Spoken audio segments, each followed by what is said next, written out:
Hassler here. I'm just going to work through a couple of problems on this 1.8 study guide just to remind you of some steps you need to take, some potential solutions you could have, and give you some hints or strategies. Your job is to complete this study guide and be prepared for the quiz that we're going to be taking tomorrow. Okay, so the first thing that I want to do is I want to remind you of the steps that we kind of take as we start the solving process. So I'm not going to complete problems 1 and 2, so I'm going to go ahead and write my steps in the area of problems 1 and 2. But the first thing that we typically look for is the distributive property. And distribute means that we are going to multiply. Whatever sign is in front of a number gets carried with that number. The next thing that we look for is combine like terms. We like to call it CLT. And when we combine like terms, we pay attention to what's happening on one side of that equal bar at a time. Okay, so we're just working on one side of the equal bar at a time. So I'm actually going to start working on problem number 3, and I'm going to take these 2 ideas and apply them to problem number 3. So the first thing I should look for is the distributive property, and I do have parentheses in 3, which means I do need to distribute. And the number I'm distributing is -2. Remember, whatever sign is in front of a number, it's joined or part of that number. So that means I'm going to multiply -2 by 4, and that gives me -8. And I'm also going to multiply -2 by -a. That's really like -1a. So -2 times -1 is a +2a. I need to rewrite that 16. So we have to be careful and make sure we include all terms. And on the other side, I have equals 2a. The second thing that I wrote down in our list was to combine like terms. And we just work on one side at a time. On this side, I could combine the 16 and the -8.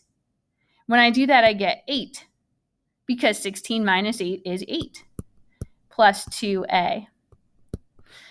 When I look at this side of the equal bar, there are no multiple terms. There's only one term, so there's nothing to combine there. I'm just going to rewrite equals 2a.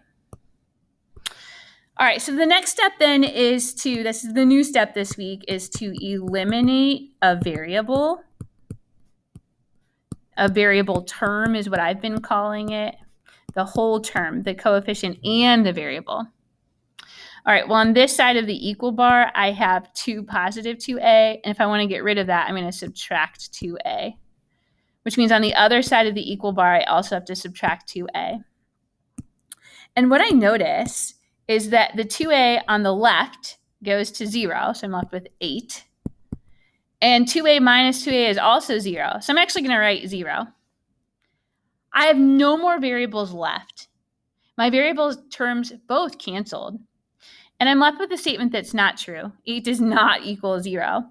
And so my final answer is going to be no solution in this case. That would be my final answer. Hey, I just want to talk about a side note. If I would have ended with something like 8 equals 8, that is true. So then my answer would have been infinite solutions. So just as a reminder. Okay?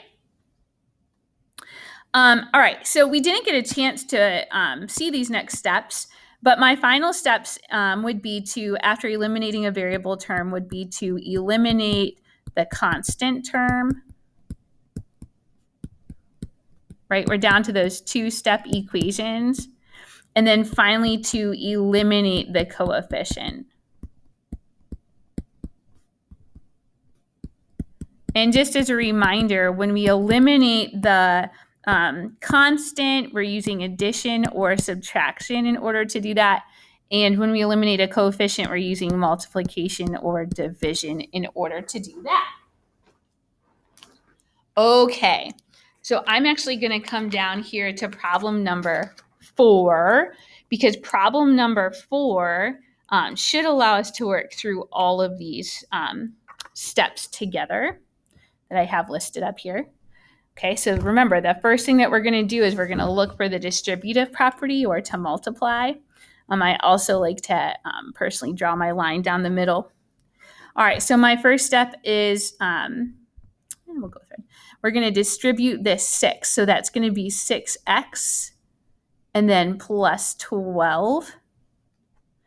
And I still have that plus 17 equals, well, on this side, I don't have distributive property, but what I do have on this side is my like terms. I do have like terms. And so that's this step right here. And my like terms are 2x and 8x. And that gives me 10x and then plus 5. I'm going to come back, though, on this side and say, well, do I have like terms here? I do, actually. I have 12 and 17. That gives me 29. And so I have 6x plus 29. Then I have equals 10x plus 5. So sometimes you might be able to take care of, 1 and 2, this distribute and combine like terms at the same time.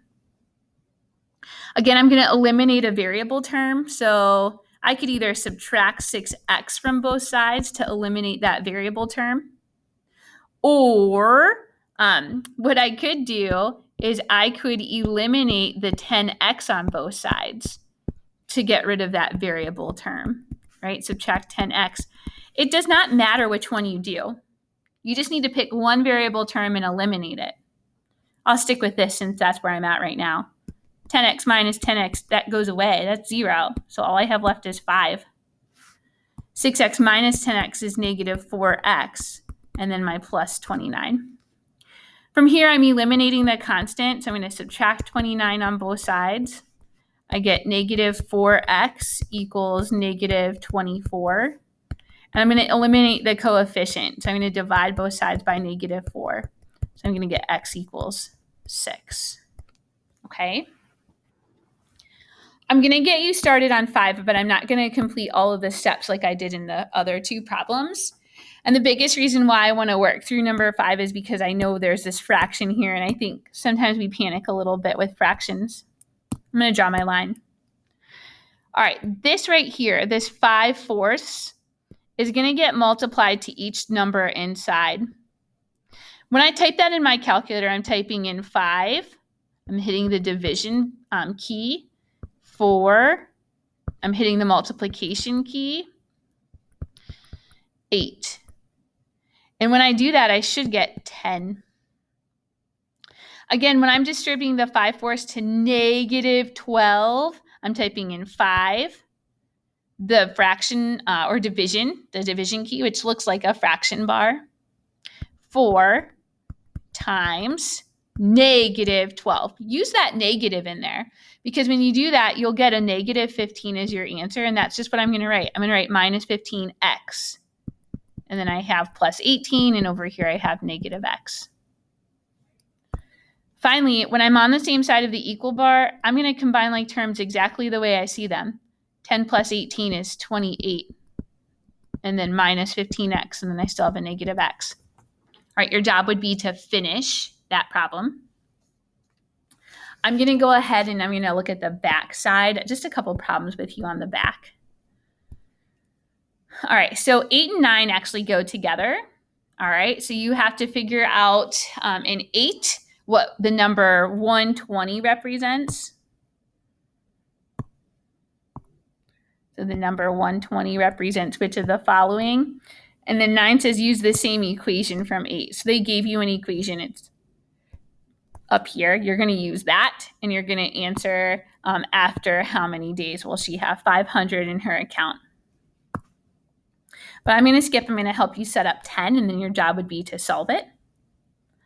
All right, so in 10, it says Jenny has job offers at 2 different companies. I'm going to use my highlighter to get some information down here. One company offers a starting salary of $28,000, a raise of $3,000 each year. The second company offers a starting salary of $36,000 and a raise of $2,000 each year. I always like to highlight the question, after how many years will Jenny's salary be the same at either company? And I like to highlight the question because after how many years tells me what variable I should use or what my variable represents. So x is going to represent the number of years because that's what I'm trying to find after how many years. I also like to kind of think about how I'm going to set this up. So I've got company 1, and I'm looking to when that salary is going to be the same, so equal to company 1 versus company 2. The other thing we've talked about is kind of a format for setting this up. Typically, we have a constant and then plus, or it could be minus the coefficient with your variable. And because I have 2 complete scenarios going on, I've got a constant plus or minus my coefficient with my variable. So job 1, I have a constant of $28,000. That's my starting salary. The $3,000 goes with the variable because of that word each year. Okay, so I've got $28,000. That's my starting or my constant. All right. I've got, to erase this, right there. There we go. Plus the $3,000 each year, and X is the number of years. So $3,000 every year times each year. Company 2, I have a constant or a starting salary of $36,000 plus, and I'm going to erase this minus there. Sometimes it's minus, right? If one example we did last week was one of the football players was losing weight, so I had to take away pounds every week, okay? But in this case, I'm adding money every year, right? You don't want to be losing money every year. So for this company, I'm adding $2,000 each year. So again, that $2,000 goes with the variable, 2,000 times every year. And from here, I'm going to solve it, okay? I'm going to go through that process of eliminating a variable term. So I'm going to subtract 2,000 X from each side to get rid of that variable term on the right side. I get 28,000 plus 1,000 X is equal to 36,000. I'm going to subtract 28,000 to get rid of the constant. I get 1,000 X equals 8,000. And then I'm going to divide both sides by 1,000 to isolate the variable, and I get X equals 8, and I always like a label. So 8 years. After 8 years, you'd be making the same amount of money at each company. And it says, what will that salary be? Well, company 1 and company 2 are equal to each other after year 8. So it doesn't matter which equation I choose. I could choose this equation, or I could choose this equation to substitute my 8 in for years, because either way, I'm making the same amount. And so I'll just pick that first equation, that 28,000 plus 3,000 times 8. And if I type that in my calculator, I get 52,000.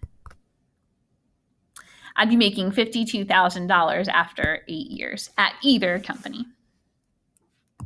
Your job is to do 11. All right. Finally, I'm going to just talk some strategy for 12. So one of the things that we discussed in my class was sometimes it's easier to start by doing the problem and hopefully doing the problem correctly. So it says, what is the mistake and between what steps of the mistake happen? But several of my students actually found that it was helpful to start the problem over and try to do this on your own. And so I think that might be one strategy. If you do this correctly, then your answer should not line up in one of these steps over here. Like one of your lines is not going to be correct. And the first time your line does not match one of the ones that's given, that's the step where between those two steps would be where the mistake is. Okay. And then based on what you do here, you should be able to describe, the mistake that was made over here. Okay. So that's your job. All right. If you have any questions, make sure you ask your teacher prior to the quiz, and best of luck to you.